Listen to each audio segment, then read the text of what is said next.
Arjon Ibrahimović është përfshirë në listën e top 15 lojtarëve më të kërkuar në botën e futbollit që nga fillimi i këtij viti.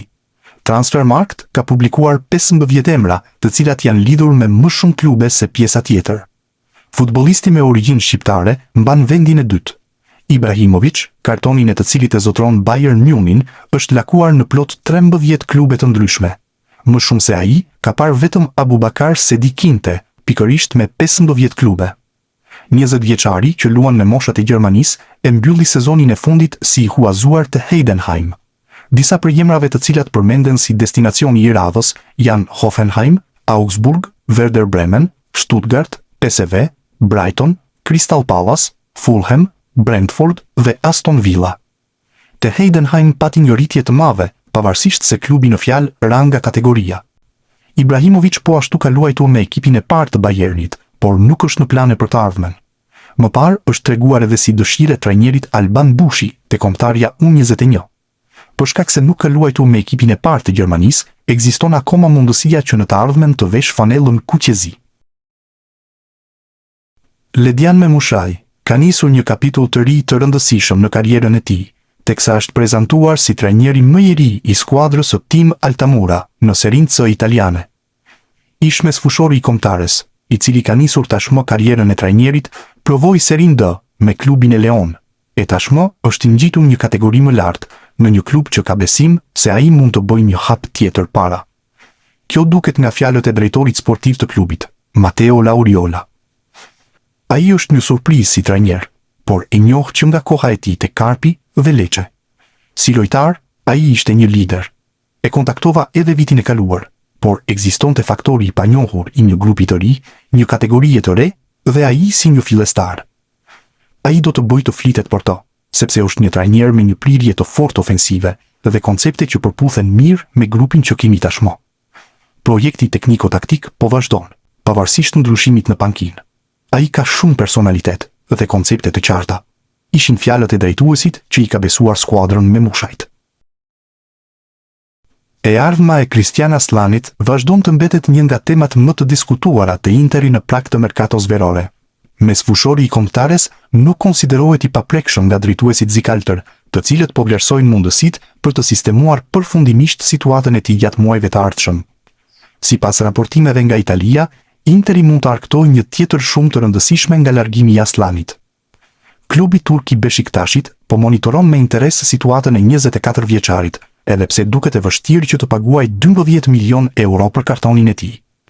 Drejtuesit e Interit janë të fokusuar në ndërtimin e skuadrës për sezonin e ri, dhe shitja e disa lojtarëve konsiderohet pjesë e strategjisë për të krijuar hapësira financiare dhe teknike. Në këtë listë përfshihet edhe Aslani, i cili gjatë viteve të fundit ka pasur vështirësi për të siguruar një vend në formacionin titullar. Megjithatë, asgjë nuk është vendosur përfundimisht. Interi pret zhvillimet e merkatos dhe ofertat konkrete, ndërsa e ardhma e mesfushorit shqiptar pritet të sqarohet në javët e ardhshme. Për momentin, Beshiktashi mbetet një nga klubet më të interesuara për shërbimet e tij, por mbetet për tu parë nëse palët do të arrijnë një marrëveshje për transferimin përfundimtar. Luis Hasa ka përfunduar me sukses huazimin e tij te Carrarese dhe tashmë është rikthyer te Napoli. Por qëndrimi te të kaltrit nuk do të jetë i gjatë. Mesfushori shqiptar pritet të largohet nga skuadra napoletane. Mediat italiane bëjnë me dije se për të ka shfaqur interes Avelinoja. Kjo e fundit do të luajë në Serinë B sezonin e ardhshëm dhe drejtohet nga një legjendë e Milanit dhe e futbollit italian, Alessandro Nesta. Megjithatë, konkurenca për Luis Hasan është e madhe, pasi edhe ekipe të tjera kanë shprehur interes për shërbimet e tij. Kalimi i Mauricio Sarri te Atalanta pritet të sjellë ndryshime të shumta në skuadër, por Berat Gjimshiti vazhdon të konsiderohet një nga pikat më të sigurta të repartit defensiv. Sipas mediave italiane, mbrojtësi i kombëtares shqiptare është pjesë e planeve të trajnerit të ri dhe shihet si alternativa kryesore me eksperiencë në qendër të mbrojtjes. Edhe pse kalimi nga skema me 3 mbrojtës te rreshtimi me 4 do të sjellë konkurrencë më të madhe, Gjimshiti mbetet një element i rëndësishëm në organikën zikaltër. Në një repart ku priten lëvizje gjatë merkatos, 33 vjeçari vlerësohet për përvojën dhe besueshmërinë e tij, ndërsa drejtuesit e Atalantës nuk parashikojnë largimin e tij gjatë kësaj vere. Gabriel Ramage është kapiteni i Atalantës U20, të cilit i konfirmohet kalimi tek ekipi U23 i Atalantës. Kështu, në edicionin e ardhshëm do të luajë në Serie C.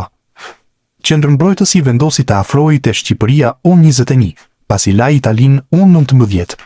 Me ekipet e moshave të Atalantës, që nga edicioni 2021-22 ka regjistruar 147 ndeshje. 20 vjeçari mund të ketë një mundësi të mirë për t'u promovuar. Të e njërë pritet të jetë Nicola Corrent, i cili aktualisht drejton Parmën U20. Besnik Hasi ka nisur pak ditë më parë një aventurë të re në pankinë në karrierën e tij. Ish mesfushori i kombëtares shqiptare ka marrë drejtimin e Ahmetspor në Turqi dhe tashmë do të drejtojë atje, me shpresën për t'u kthyer përsëri në skenat e rëndësishme të futbollit evropian. Hasi në sezonet e kaluara ishte në stolin e Anderlechtit, por nuk mundi ta kthente atë ekip në pretendent për titullin. Ai u shkarkua disa muaj më parë dhe tani ka vendosur të largohet përsëri nga Belgjika për të tentuar një aventurë jashtë. Ai u prezantua 2 ditë më parë te Ahmetspor dhe tani duket se ka nisur puna për të përforcuar ekipin me një futbollist shqiptar që ka të hequr vëmendjen e klubit. Sipas mediave turke, klubi i Ahmetspor është vënë në ndjekje të Rej Manajt, duke e parë si përforcim të mundshëm për sezonin e ardhshëm.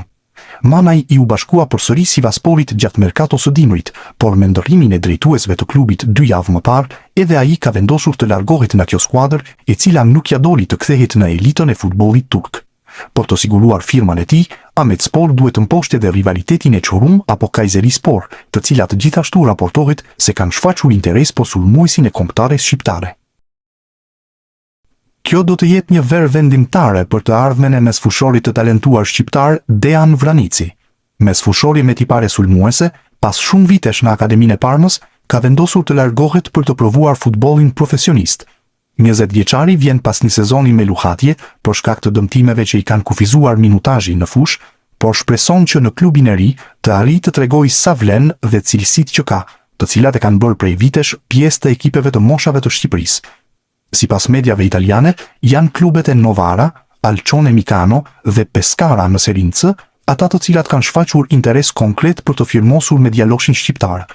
Tashmë mbetet të shihet se cila do të jetë zgjedhja e tij për hapin e parë të madh në karrierë. Laurent Tolaj është bomberi që po tërheq interesin e disa klubeve të rëndësishme në Championship. Bomberi shqiptar ka shënuar plot 58 gola në 3 edicionet e fundit, ndërsa ka asistuar edhe 30 të tjerë. Kontributi i tij në 88 gola dhe në duke u rritur për gjatë 3 viteve, ka bërë që të jetë një nga sulmuesit më efektiv. Për këtë, janë shfaqur pas tij edhe klube me pretendime në Championship.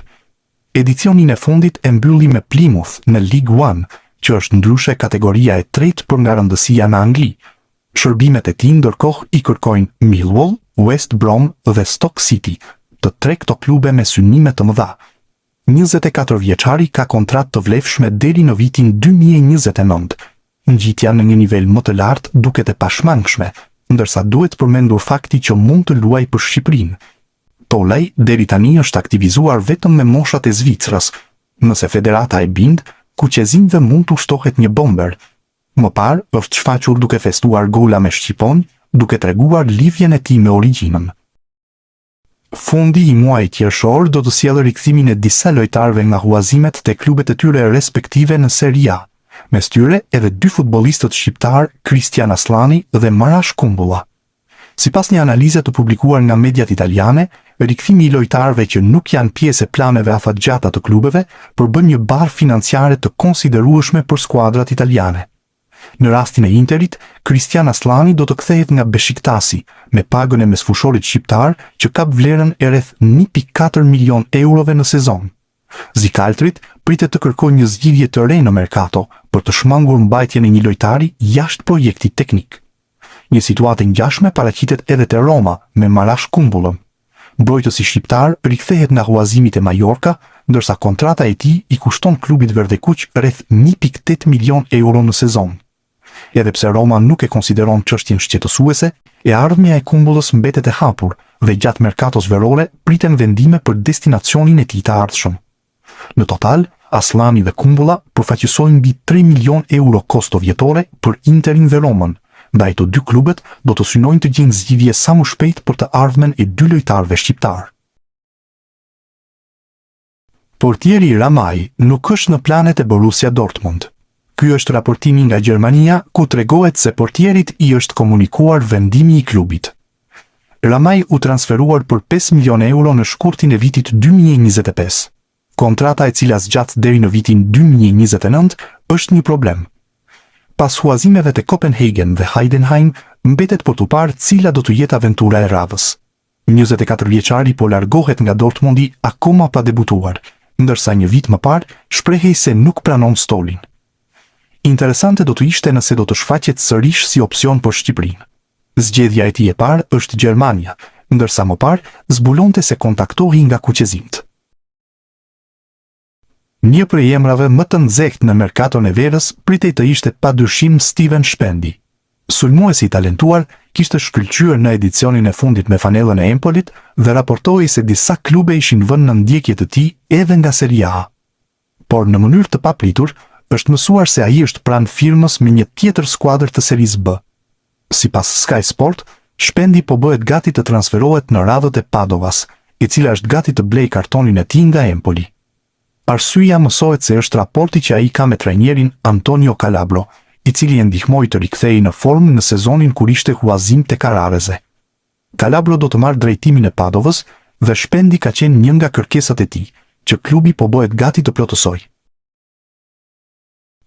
Gjatë ditëve të fundit, kanë qarkulluar masivisht informacione se sulmuesi i Shqipërisë, Arber Hoxha, do të kalonte nga Dinamo Zagreb te Widzew Łódź. Megjithatë, qasja e gazetarit polak Tomasz Wlodarczyk i ndryshon të gjithë skenaret.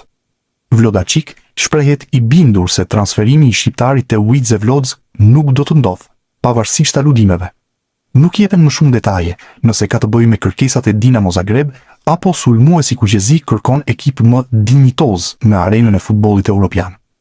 Hoxha ka kontratë me skuadrën nga Zagrebi deri në verën e vitit 2029, ndërsa kartoni i tij vlen 3 milionë euro sipas Transfermarkt. Para disa muajsh, qarkulluan informacione se për 27 vjeçarin ishte i interesuar edhe Hull City në Angli. Julian Shehu është në radarin e Olympiakos. Gjigantët e Greqisë e mbyllon sezonin si nën kampion, ndërsa tashmë po mendojnë për përforcime. Vetë firma me Shehun nuk do të jetë as pak e lehtë. Kontrata me Widzew Łódź deri në vitin 2028 bën që klubi polak të mos nxitohet. 27 vjeçari ndërkohë u bë risi te kombëtarja në vitin 2025. Madje u kthye edhe në titullar për ekipin e Silvinios gjatë kualifikueses të botrorit, ku u arrit faza play-off. Për plot 4 vite u kthye në titullar i rëndësishëm i Widzew Łódź. Vetëm në sezonin e dytë në Poloni u penalizua nga një dëmtim i rënd, teksa prej kohësh ndodhet në formën më të mirë. Shehu tashmë regjistron plot 103 ndeshje me ekipin e elitës polake. Gjatë kësaj kohe janë shënuar edhe 9 gola, si edhe asistuar 8 të tjerë.